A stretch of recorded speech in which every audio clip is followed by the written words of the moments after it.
Doctor, மனநோய் உள்ளவன் பதட்டப்படுவதற்கும் நோய் அற்றவன் பதட்டப்படுவதற்கும் உள்ள வித்தியாசம் என்ன? இப்போ உதாரணத்துக்கு இப்போ பதட்டப்பட வேண்டிய ஒரு சூழ்நிலை இருக்குது, நீங்கள் பதட்டப்படணும். அந்த பதட்டப்பட வேண்டிய சூழ்நிலை புதுசாக இருக்கணும். ஸோ நீங்கள் பதட்டம் நியாயமாக இருக்கலாம். இப்போ அப்படி இல்லாமல் எந்த விதமான காரணமும் இல்லாமல் பதட்டம் வரும். இப்போ காலையில் நீங்கள் எந்திரிக்கிறீங்க, எந்திரிச்சவனே கை கால் நடுங்கிட்டு இருக்கும், ரீசனே கிடையாது. அவன்கிட்ட கேட்டாலே இது என்னப்பா, ஏன் இப்படி இருக்கிற, உனக்கு தான் எந்த கவலையும் இல்லையே, எதுக்காக நீ இப்படி போட்டு பயப்படணும்? தெரியல சார், எனக்கு பயம் வருது. அதுக்கு உண்டான காரணங்கள் பல விதத்தில் இருக்குது. இப்போ சைக்காலஜிக்கல் அப்படின்னா நீங்கள் உறவாடும் முறையில் ஏதோ பெத்தாலஜி இருக்கும், அது உங்களுடைய மைண்டுக்குள்ளே போயிடுது. அதுக்கு ஏற்ற மாதிரி அது உங்கள் மைண்டு உள்ளுணர்வு தெரிஞ்சு பயத்தை உண்டு பண்ணுது. பட் வெளிப்படையாக உங்களால் இந்த காரணத்துக்கு தான் பயப்படுறேன்னு சொல்ல முடியாது. இதை தான் பதட்ட நோயின்னு சொல்கிறோம். இப்போ ஒரு குறிப்பிட்ட இடத்துக்கு நான் போகிறேன், நான் காரை திறக்கிறேன், உட்கார்ந்த உடனே எனக்கு பதட்டம் வந்துடுது. நான் என்ன நினச்சிக்கிறேன், அந்த காரில் உட்கார்ந்தா எனக்கு பதட்டம் வரும்னு நினச்சிக்கிறேன். ஸோ காரை அவாய்ட் பண்ண ஆரம்பிக்கிறேன். இந்த மாதிரி காரணங்கள் இல்லாமல், விளக்க முடியாத விஷயங்கள் இல்லாமல், ஆப்வியஸாக அதுக்குண்டான ரிலேஷன்ஷிப் காமிக்க முடியாமல் இருந்துச்சுன்னா அது பதட்ட நோய். இப்போ நான் கார் டிரைவ் பண்ணிட்டு போகிறேன், ஒரு நாள் ஆக்சிடெண்ட் ஆகிடுச்சு, நான் ஒரு 10 நாள் திருப்பி காரை எடுக்கும்போது ஒரு பதட்டமாக இருக்குது, இது நியாயமான பதட்டம். நான் பஸ்ஸில் போகிறேன், ஒரு பிக் பாக்கெட்டில் பணத்தை விட்டுட்டேன், அதுக்கப்புறம் பணத்தை எடுக்கும்போது எனக்கு ஒரு பயம் ஒரு 15 நாளைக்கு இருக்குதுன்னா நியாயமான. ஸோ இந்த மாதிரி ஒரு காரணத்தோடு ஏற்படுத்தும் போது உண்டாகும்போது அது நார்மல். காரணமே இல்லாமல், அதுக்கு தான் இனந்தெரியாத பயம்ன்றது பதட்டத்தை, என்னன்னே தெரியாது, பட் ஏதோ ஒரு கெடுதல் நடக்க போகுது. இந்த கெடுதல் நடக்குதுன்றது என்னைக்கு வேணாலும் நடக்கலாம். நீங்கள் 365 நாளும் பயந்துட்டு இருக்கும்போது ஒரு நாள் நடந்துச்சுன்னா நான் நினைச்ச நாள் நடந்துன்னு முடிவு பண்ணிக்கிறது.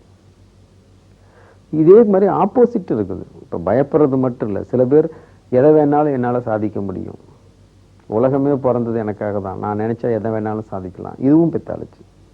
காரணமே இல்லாமல், உங்கள்கிட்ட வசதியே இல்லாமல் என்னால் எதை வேணாலும் செய்ய முடியும், இதுவும் பெத்தாலஜி.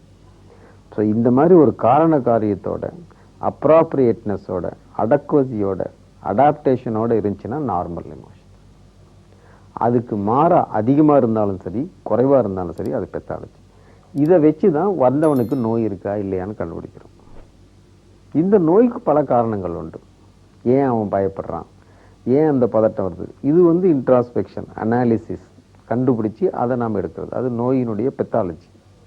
ஸோ நார்மலுக்கு அப்நார்மலுக்கு இப்படி தான் கண்டுபிடிக்கிறோம். அதே மாதிரி இன்னொன்று பார்த்தீங்கன்னா, இப்போ ஒருத்தர் ஃபீவர்னு வர்றார் அப்படின்னா என்ன அர்த்தம், ஜுரம்னு அர்த்தம். ஜுரம்னா என்ன, நார்மல் டெம்பரேச்சரோட அதிகமாக இருக்குது. எனக்கு நெஞ்சு படபடக்குது அப்படின்றார் அப்படின்னா என்ன அர்த்தம், நார்மல் ஹார்ட் பீட்டோட அதிகமாக இருக்குது. ஸோ நார்மல் ஹார்ட் பீட்டோட அதிகமாக போனாலும் வியாதி, குறைச்சலாக போனாலும் வியாதி.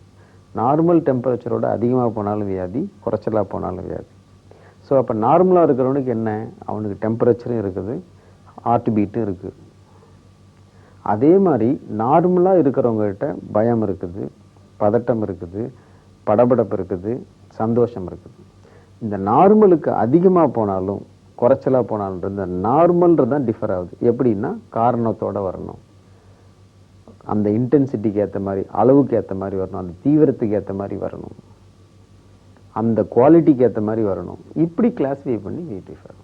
ஸோ ஒருத்தர் நார்மல்னா அவன்கிட்டையும் கோபம் இருக்கும். இதில் என்ன ஒரு பெரிய கொடுமைன்னா, ஒருத்தனுக்கு மனநோயாளின்னு வந்து வைத்தியம் பண்ணிட்டு ஒரு 6 மாதத்தில் சரியாக போயிருப்பான்.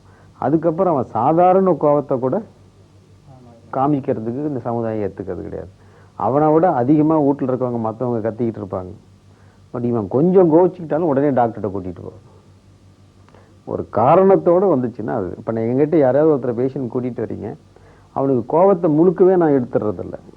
கோபப்பட வேண்டியதுக்கு கோபப்படுவான், ஆத்திரப்பட வேண்டியதுக்கு ஆத்திரப்படுவான். காரணம் இல்லாமையோ சம்பந்தம் இல்லாமையோ பண்ணும்போது தான் அது நோயாக கருதப்படும்.